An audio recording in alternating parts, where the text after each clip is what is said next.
नमस्कार दोस्तों, आइए सुनते हैं जयशंकर प्रसाद के द्वारा लिखी कहानी गुदड़ी में लाल। दीर्घ निविश्वासों का क्रीड़ा स्थल, गरम गरम आंसुओं का फूटा हुआ पात्र, कराल काल की सारंगी, एक बुढ़िया का जीन कंकाल जिसमें अभिमान के लय में करुणा की रागनी बजा रही है। अभागिनी बुढ़िया एक भले घर की बहू बेटी थी। उसे देखकर दयालु वयोवृद्ध हे भगवान कहकर चुप हो जाते थे। दुष्ट कहते थे कि अमीरी में बड़ा सुख लूटा है। नवयुवक देशभक्त कहते थे देश दरिद्र है, खोखला है। अभागे देश में जन्म ग्रहण करने का फल भोगती है। अभागी भविष्य की उज्ज्वलता में विश्वास रखकर हृदय के रक्त पर संतोष करे।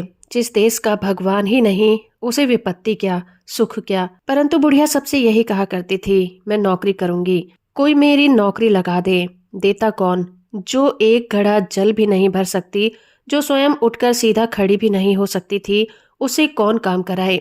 किसी की सहायता लेना पसंद नहीं, किसी की भिक्षा का अन्न उसके मुख में बैठता ही नहीं था। लाचार होकर बाबू रामनाथ ने उसे अपनी दुकान में रख लिया। बुढ़िया की बेटी थी, वो 2 पैसे कमाती थी, अपना पेट पालती थी। परंतु बुढ़िया का विश्वास था कि कन्या का धन खाने से उस जन्म में बिल्ली, गिरगिट और भी क्या क्या होता है। अपना अपना विश्वास ही है। परंतु धार्मिक विश्वास हो या नहीं, बुढ़िया को अपने आत्माभिमान का पूर्ण विश्वास था। वो अटल रही। सर्दी के दिनों में अपने ठिठुरे हुए हाथ से वो अपने लिए पानी भर लाती थी। अपनी बेटी से संभवतः उतना ही काम कराती जितना अमीरी के दिनों में कभी कभी उससे अपने घर बुलाने पर कराती। बाबू रामनाथ उसे मासिक वृत्ति देते थे और भी 3-4 पैसे उसे चबैनी के जैसे और नौकरों को मिलते थे या मिला करते थे। कई बरस बुढ़िया के बड़ी प्रसन्नता से कटे। उसे ना तो दुख था और ना ही सुख। दुकान में झाड़ू लगाकर उसकी बिखरी हुई चीजों को बटोरे रहना और बैठे बैठे थोड़ा घना जो काम हो वो करना बुढ़िया का दैनिक काम था। उसे कोई नहीं पूछता था कि तुमने कितना काम किया। दुकान के और भी कोई नौकर यदि दुष्टावश उसे छेड़ते भी थे तो रामनाथ उन्हें डांट दिया करते थे।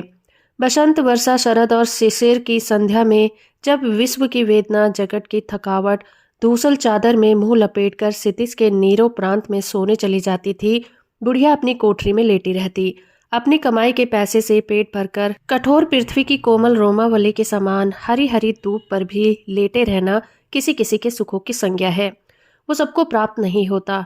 बुढ़िया धन्य हो जाती थी, उसे संतोष होता था। एक दिन उस दुर्बल दीन बुढ़िया को बनिए की दुकान में लाल मिर्च फटकारना पड़ा।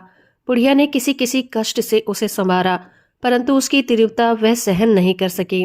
उसे मूर्छा आ गई। रामनाथ ने देखा और देखा अपने कठोर तांबे के पैसे की ओर। उसके हृदय ने धिक्कारा, परंतु आत्मा राम ने ललकारा। उस बनिया रामनाथ को साहस हो गया। उसने सोचा, क्या इस बुढ़िया को पेंशन नहीं दे सकता? क्या उनके पास इतना अभाव है? अवश्य दे सकता है। उसने मन में निश्चय किया, तुम बहुत थक गई हो, अब तुमसे काम नहीं हो सकता। बुढ़िया के देवता कूच कर गए। उसने कहा, नहीं नहीं, अभी तो मैं अच्छी तरह काम कर लेती हूँ। नहीं, अब तुम काम करना बंद कर दो, मैं तुमको घर बैठे दिया करूँगा। नहीं बेटा, अभी तुम्हारा काम मैं अच्छा भला किया करूँगी। बुढ़िया के गले में कांटे पड़ गए थे। किसी सुख की इच्छा से नहीं, पेंशन के लोभ से भी नहीं। उसके मन को धक्का लगा। वो सोचने लगी, मैं बिना किसी काम के किए इसका पैसा कैसे लूंगी? क्या ये भीख नहीं है? आत्माभिमान झंझना उठा। हृदय तंत्री के तार कड़े होकर चढ़ गए। रामनाथ ने मधुरता से कहा, तुम घबराओ मत, तुमको कोई कष्ट न होगा। बुढ़िया चली गई। उसकी आंखों में आंसू न थे। आज वह सूखे काठ सी हो गई थी। घर जाकर बैठी, कोठरी में अपना सामान एक और सुधारने लगी। बेटी ने कहा, माँ यह क्या करती हो? माँ ने कहा, चलने की तैयारी करो।